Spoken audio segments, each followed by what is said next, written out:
Coucou tout le monde, j'espère que vous allez bien et aujourd'hui je vous retrouve dans la 6e vidéo de la série Back to School qui va en fait être une vidéo où je vais vous partager mes 5 conseils pour une organisation scolaire au top.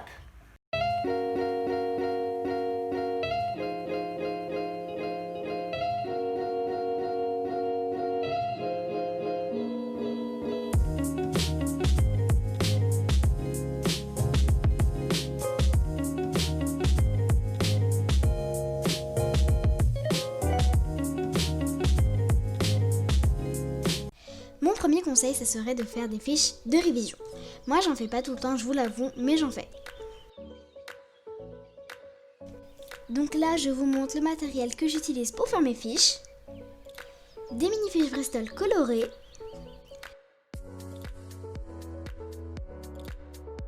Un stylo bic noir, la base quoi.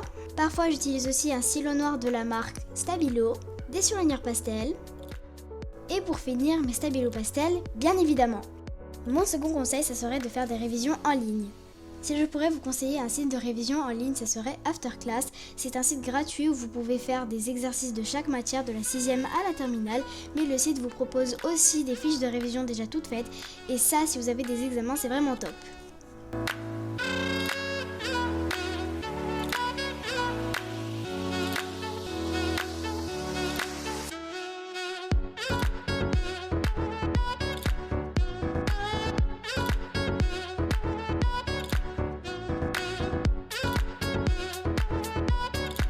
Mon troisième conseil, ça serait de faire des to-do list pour vous retrouver dans les tâches qui vous restent à faire. Donc moi j'utilise un tableau avec 3 pinces documents qui correspondent chacune à une catégorie différente. Donc le premier pince document, c'est pour accrocher ma to-do list niveau devoir. Donc c'est ce que je suis en train d'écrire. Le second pince document, c'est pour ma to-do list YouTube, c'est ce que je suis en train d'écrire.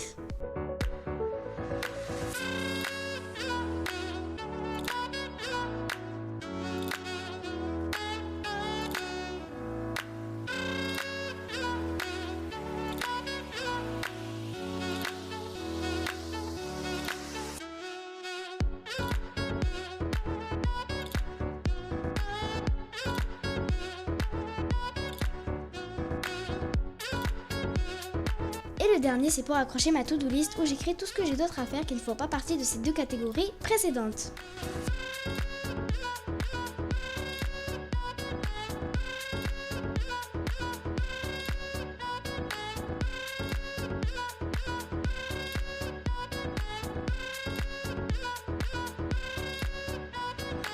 Et quand vous avez fini la tâche, vous pouvez cocher la petite case à côté.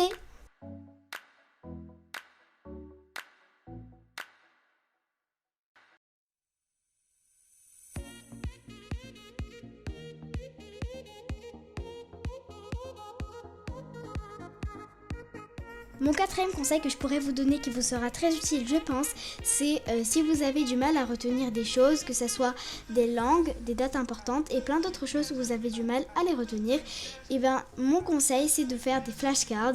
Si vous ne savez pas ce que c'est des flashcards, je vais vous expliquer juste après. Pour les faire, vous aurez besoin d'une feuille blanche, colorée, cartonnée, enfin bref, d'une feuille quoi, d'une paire de ciseaux, d'un ou plusieurs stylos et des enveloppes pour ranger vos flashcards. Donc vous allez commencer par prendre votre feuille et vous allez découper des cartes dont le nom flashcards.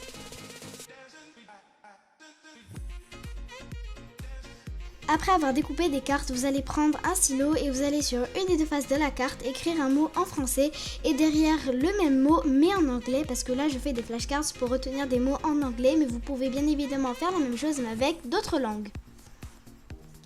Là j'ai pris pour exemple le mot chat. Du coup, logiquement, je vais écrire 4 derrière. Donc voilà le résultat. Du coup, là, je vais en faire plein d'autres avec d'autres mots.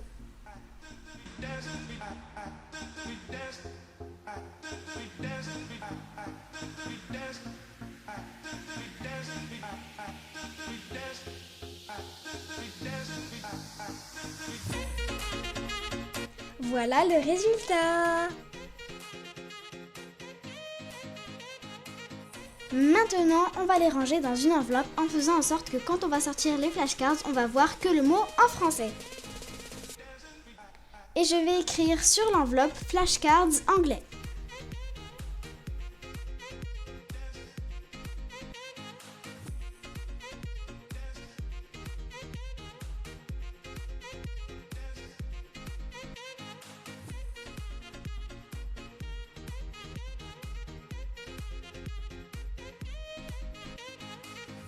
Vous pouvez aussi faire des flashcards pour les dates importantes en histoire.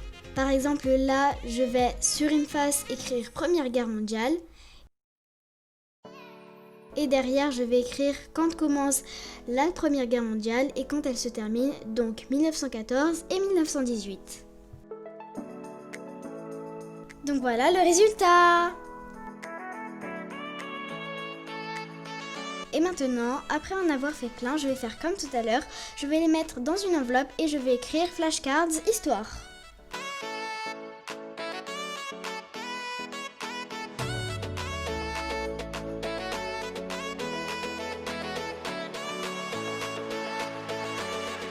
Si vous n'avez toujours pas compris le principe, vous allez prendre par exemple vos flashcards avec le mot en français et derrière le mot en anglais et vous allez vous interroger en regardant le mot en français et en vous demandant comment on dit ce mot mais en anglais et vous allez tourner la carte pour voir si vous avez raison.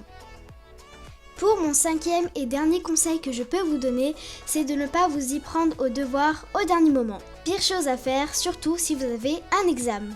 Si vous en avez un, faut réviser 2-3 jours avant minimum parce que si vous révisez la veille de l'examen, vous allez stresser parce que du coup vous allez vous dire que vous n'avez pas beaucoup de temps pour réviser et vous allez aussi stresser comme tout le monde parce que vous avez un examen. Donc là, j'aurais trop voulu vous montrer les exercices que je fais chez moi de cette année pour réviser, mais le truc c'est que j'ai pas encore eu ma rentrée, donc je vous montre les exercices que j'ai fait l'année dernière.